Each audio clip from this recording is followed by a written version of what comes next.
اور یاد رکھو، قبول نہ ہونے والی دعائیں قبول ہوئی دعاؤں سے بڑا معجزہ ہوتی ہیں، کیونکہ آپ کی کچھ دعائیں آپ کو توڑ دینے والی ہوتی ہیں، اور جب اللہ یہ دیکھتا ہے کہ آپ کی صاف نیت ہے تو اللہ آپ کو ان توڑ دینے والی دعاؤں سے بچا لیتا ہے۔ ہو سکتا ہے کسی چیز کو آپ برا سمجھو اور وہ آپ کے لیے اچھی ہو، اور کسی چیز کو آپ اچھا سمجھو اور وہ آپ کے لیے بری ہو۔ آپ نہیں جانتے، لیکن اللہ خوب جانتا ہے۔ اللہ کو منانا تو آسان ہے، لیکن اللہ کی ماننا مشکل کام ہے۔ اس لیے اللہ کبھی کبھار ہمیں زندگی کے اس موڑ پر لا کھڑا کرتا ہے جہاں ہمارے پاس کوئی بھی آپشن نہیں بچتا، پھر ہمیں اللہ کی ماننی پڑتی ہے۔ اور یہی ہمارے ایمان کا امتحان ہوتا ہے کہ جس چیز کا ہم اللہ سے دعویٰ کرتے ہیں، کیا واقعی ہم اس پر پورا بھی اتر سکتے ہیں؟ اپنی رضا کے لیے تو سبھی یقین رکھتے ہیں اللہ پر، لیکن اللہ کی رضا کے لیے صبر صرف ایمان والے کرتے ہیں، پختہ ایمان والے۔ اور یاد رکھیں کہ جو اللہ کی بات نہیں ٹالتے، اللہ بھی پھر ان کی بات نہیں ٹالتا۔ آزمائشیں ہی تو ہمارا ایمان زندہ رکھتی ہیں، اور ہمارا ایمان ہمیں زندہ رکھتا ہے، ورنہ ہم تو کب کے ختم ہو چکے ہوتے۔ ہر محرومی آپ کا امتحان ہے، اور امتحان میں پاس وہی ہوتا ہے جو استاد کو راضی کرنے میں کامیاب ہو جاتا ہے۔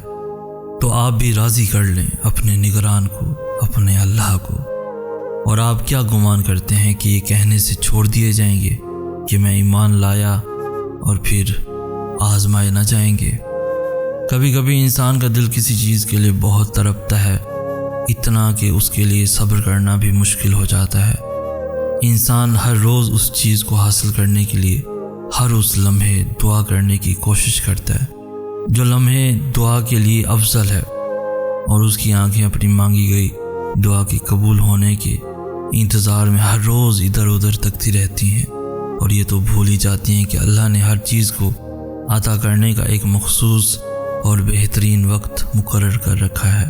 ہمیں یاد رکھنا چاہیے کہ اگر ہمیں کسی چیز کو حاصل کرنے کی اتنی چاہت ہے تو اس چاہت کرنے والے کا مالک کون ہے؟ یہ چاہت بھی تو اسی رب نے دل میں ڈالی ہے تاکہ تم اس کے لیے دعا کر سکو، اور وہ تمہاری خواہش کو بہترین کر کے تمہیں عطا کر سکے۔ اور وہ تو خواہش ہی دل میں تب ڈالتا ہے جب وہ تمہارے نصیب میں لکھ دیتا ہے۔ دعا تو بس ہمارے ہی درجات بلند کرنے کا ایک ذریعہ ہے۔ یہاں یہ سب لوگ چاہتے ہیں کہ ان کو اچھے مخلص لوگ ملیں، محبت کرنے والے ملیں، مگر کوئی خود ویسا مخلص محبت کرنے والا نہیں بننا چاہتا۔ سب چاہتے ہیں کہ ان کو کوئی ایسا شخص ملے جو ان کی غلطیوں کے باوجود بھی ان سے پیار کرے، انہیں معاف کر کے پہلے جیسا ہو جائے۔ لیکن اگر دوسرے سے غلطی ہو جائے تو تم انہیں کیوں نہیں معاف کر سکتے؟ اگر تمہیں کوئی ایسا شخص نہیں ملا جس کے لیے تم اس کی زندگی کا سب سے اہم انسان ہو، اگر تمہارے پاس کوئی ایسا انسان نہیں جو تمہیں دعاؤں کا تحفہ بھیجتا ہو، تو تم خود ویسا انسان کیوں نہیں بن جاتے تاکہ دوسرا انسان رشک کر سکے خود پر کہ تم اس کی زندگی کا حصہ ہو۔ جیسا تم دوسروں سے امید لگاتے ہو، وہ امید تم خود بن کر دیکھو، کیونکہ کبھی کبھی اپنی خوشی سے زیادہ دوسروں کو خوشی دے کر خوشی ملتی ہے۔ آپ کو طلب نہیں ہونا، آپ کو بدلہ لینے والا نہیں بننا، آپ کو چالیں چلنے والا شاطر انسان نہیں بننا، اور ایسا بھی نہیں کہ آپ گڑھے کھودیں۔ زخم ہیں دل پر بھی اور روح پر بھی، پر ان کے لیے مرہم بدلہ لے کر تیار نہ کریں۔ مرہم آسمانی ہی اچھے ہوتے ہیں، مرہم رحمانی ہی شفا دیتے ہیں۔ چھوڑ دیں جو ہوا، جانے دیں جس نے کیا۔ زخم دینے والوں کو، تکلیف پہنچانے والوں کو، روح کو رون دینے والوں کو ان کے حال پر چھوڑ کر اپنا حال ٹھیک کریں، کیونکہ آپ کو وہ نہیں بننا جو حالات بنا رہے ہیں، بلکہ آپ کو وہ بننا ہے جو اعمال بناتے ہیں۔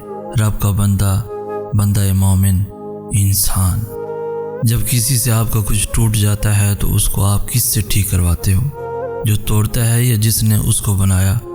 ایسے ہی آپ کا دل جب کوئی توڑتا ہے یا آپ کو کوئی توڑتا ہے تو اس کے پاس کیوں جاتے ہیں جس نے توڑا ہے؟ وہ نہیں ٹھیک کر سکتا۔ دل بنانے والا اللہ ہے، اس کے بعد جب وہ سب ٹھیک کر دے گا، سارے زخم ایسے بھر دے گا جیسے کبھی تھے ہی نہیں، دل ایسے جوڑ دے گا جیسے کبھی ٹوٹا ہی نہیں، اور پھر جب اللہ سے جڑ جاؤ گے پھر کبھی ٹوٹ نہیں پاؤ گے۔